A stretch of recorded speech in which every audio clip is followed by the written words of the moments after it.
1. You don't hit a man while he's down. In boxing, there is an invisible line that separates the warrior from the aggressor. That line is crossed when you strike an opponent who is already down. The rules prohibit it, and everyone in the sport knows and respects this. Because if you ever hit a man who is already on the ground, even accidentally, your reputation will be tarnished forever. History is full of examples. In 1997, in a highly publicized fight, Mike Tyson, already in a state of uncontrollable rage, struck his opponent Francois Botha several times while the referee was trying to separate the two men. This act left a lasting mark on the public, reinforcing the image of a Tyson who was out of control. More recently, the most emblematic incident remains Floyd Mayweather against Victor Ortiz in 2011. Ortiz, overwhelmed by an excess of fair play after a deliberate headbutt, apologized in the middle of the action.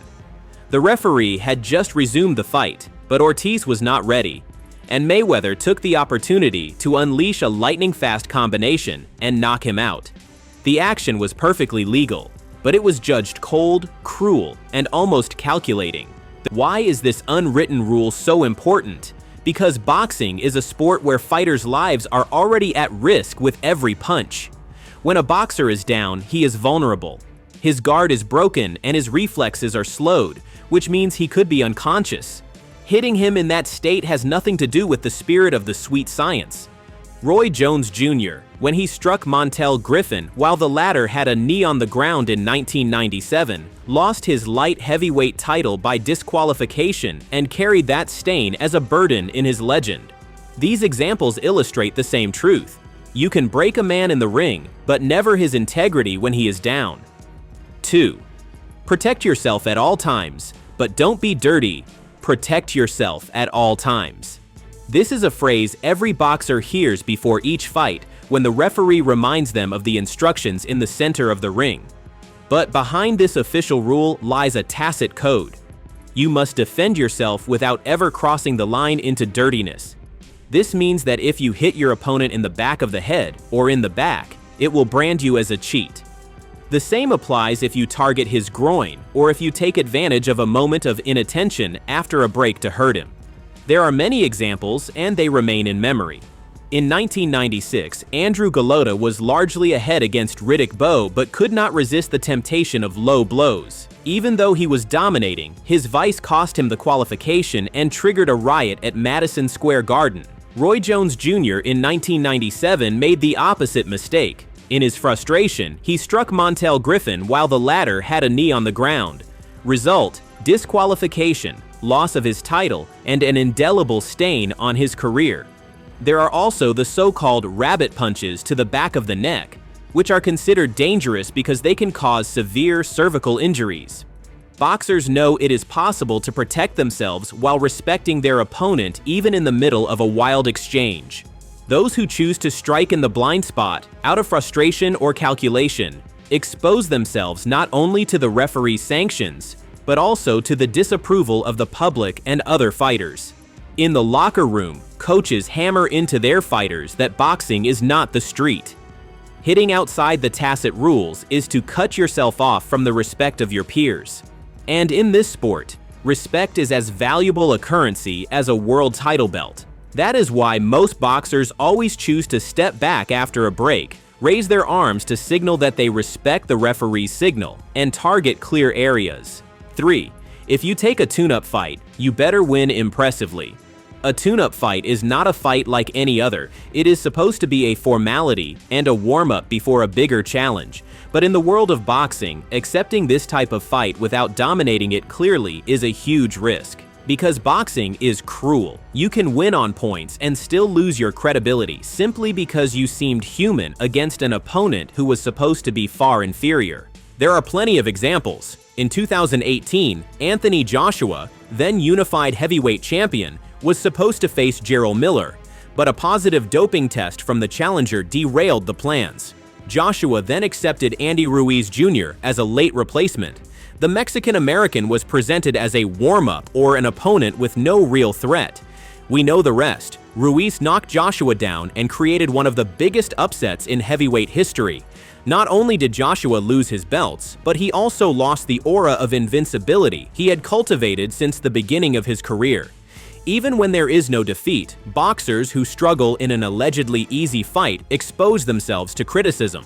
Floyd Mayweather, known as a master of the ring, always chose tune-up opponents he knew he could dominate, and when he did not do so convincingly, as against Jose Luis Castillo in their first meeting in 2002, he was quick to demand a rematch to erase the doubts. This unwritten rule also dictates the choice of opponents. Promoters select boxers who are supposed to showcase their star, but the ring remains unpredictable. In 2001, Lennox Lewis had taken Hassan Rahman lightly, thinking a fight at altitude in South Africa would be no problem. Rahman shocked him with a KO and upended the entire division. Boxers know every round counts and every punch counts. Even if you win, you must never appear weak against a supposedly inferior opponent. That is why champions step into the ring to dominate, not to manage. In boxing, tune-up fights are not always gifts. They are reputation traps in which you must shine if you say yes to a fight.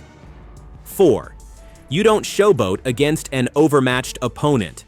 In boxing, public humiliation can cost more than a defeat.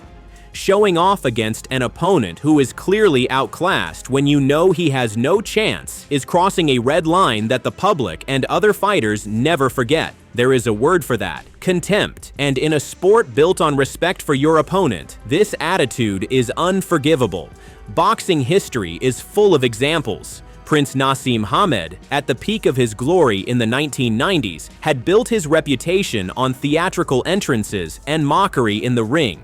But his behavior toward clearly weaker opponents ended up alienating part of the public. When Marco Antonio Barrera dominated him in 2001, it was not just a defeat, it was a lesson delivered to someone who thought he could play with everyone. More recently, Adrian Broner was often criticized for his arrogance.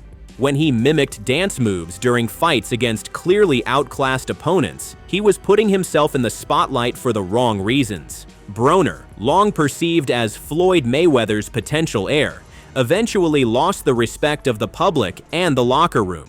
You have to understand that boxers, even the most humble, can recognize gaps in level. An outclassed opponent feels it too, which is why if you deliberately ridicule him, you are not just hurting a man, you are tarnishing your own image. On the other hand, some champions have earned respect through their restraint. Manny Pacquiao, for example, has always been cited as a model of dignity. Even when he was dominating an opponent, he stayed focused and avoided unnecessarily prolonging the punishment. This kind of attitude builds a solid reputation. 5. Never turn down a title shot. In the world of boxing, some opportunities only come once. And the greatest sin or mistake that can mark a boxer for life is to refuse a chance to fight for a world title. Because in the eyes of the public, promoters, and history, a boxer who turns down a championship fight, except for a serious injury or exceptional circumstances, is a boxer who does not have the heart to be a champion. The examples are numerous and painful. In the 1990s, British fighter Naseem Hamed was criticized for refusing certain unification bouts when he was champion. Even at the peak of his popularity, this choice tarnished his legacy. He was accused of favoring lucrative fights over legitimate challenges. More recently, in 2016, Tyson Fury had to vacate his belts after personal problems and injuries. But the public struggled to separate the valid reasons from what could look like running away. The unwritten rule is clear. No matter the circumstances, if you have the opportunity to fight for a belt, you must accept it. A refusal, even justified, is interpreted as an admission of weakness. This rule applies even when a boxer feels he is not ready. Bernard Hopkins often recounts that he accepted world title fights when he was not the favorite. He knew he might lose, but he also knew that a title shot must never be refused. It is partly this courage that built his legend. Of course, there are exceptions. Serious injuries or unfair financial negotiations can justify a postponement. But historically, boxers who pushed away a chance at a title have almost always seen their credibility collapse, because the public loves champions who take risks. 6. If you quit on the stool, you better have a damn good reason when you quit on the stool, meaning you stay seated at the end of a round and refuse to continue. It is perceived as one of the most damaging actions for a fighter, because in the eyes of the public, your corner, and your peers, it looks like an admission of weakness, and even if it can save a career or even a life, the reason must be beyond reproach. The most famous example remains Roberto Duran against Sugar Ray Leonard in 1980. The Panamanian, at that time a feared warrior and undisputed champion, uttered two words that went around the world: "No mas," no more fight. He left the ring without a clear explanation. It did not matter whether he had stomach cramps or was mentally worn down by Leonard's provocative style. This decision would tarnish his image for years. Duran, one of the greatest in history, would never completely erase the shadow of that moment. In a sport where fighters are asked to get up after every blow, sitting down and refusing to continue is an act the public misinterprets, even when it is justified by a serious injury. Champions like Miguel Cotto or Vitaly Klitschko have ended a fight to avoid the risk of irreversible injury, but they had to explain their reasons at length. And even with those explanations, some fans never forget.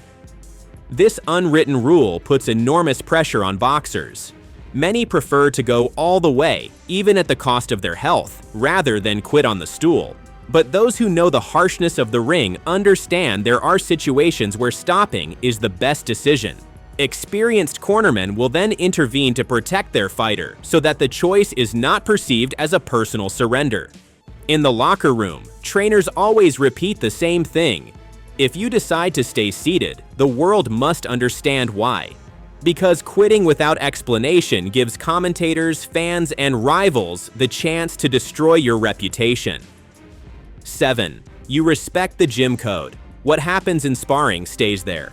In boxing, what happens in the gym stays in the gym. This is not just a phrase, it is a true tacit code, respected with almost religious rigor. Photographing a sparring session and publishing the videos without the agreement of both camps, or bragging about injuring an opponent outside the ring, is a betrayal likely to destroy a career and isolate you forever from the closed circle of boxers and trainers. This code was born from the need to protect the privacy and safety of fighters. Training sessions are often brutal and involve frequent injuries and intense tensions. When you show all of this to the public or to future opponents, you expose not only your flaws, but also the weaknesses of your approach. And in a sport where psychology matters as much as strength, that is unacceptable. Many examples illustrate this principle. When a boxer shares a sparring video, he risks seeing his tactics copied, his weaknesses analyzed, and his preparation disrupted. Floyd Mayweather Jr. was always a master at keeping his training sessions secret, refusing to give his opponents the slightest clue. This discretion became one of his most formidable weapons. Even worse, bragging about injuring someone in training or outside the ring is perceived as an act of gratuitous violence and total disrespect. In the locker room, this rule is repeated constantly.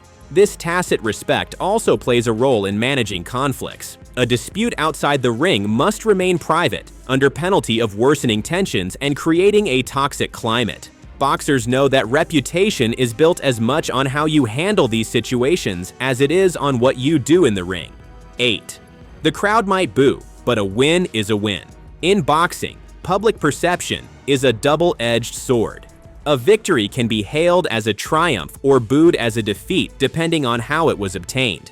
Yet one indisputable truth remains. No matter the noise from the stands, a win in the ring is still a win. Boxers and trainers know this well.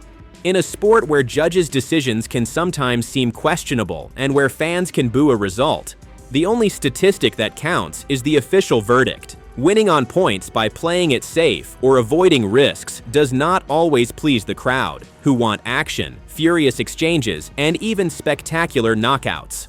A striking example is Bernard Hopkins' victory over Felix Trinidad in 2001.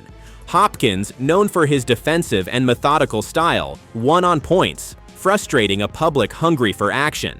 Yet this victory cemented his place among the greats because it was indisputable. Floyd Mayweather Jr. embodies this principle perfectly. Often criticized for his technical approach and intelligent fight management, Mayweather nevertheless retired undefeated. His style, sometimes judged boring, was the key to his success. The boos in the arenas never stopped him from accumulating titles and records. Boxers learn early that the crowd's noise is fleeting, while their record and their legacy are lasting. Behind the scenes, it is the result that makes the difference, not the crowd's reaction. Sometimes, it is even the unpopular wins that build legends, because they reveal the ability to handle pressure and stay focused. However, this unwritten rule does not mean a boxer can ignore the public. A certain balance is necessary because the spectacle attracts fans and money. But in the end, boxing remains a results-driven sport.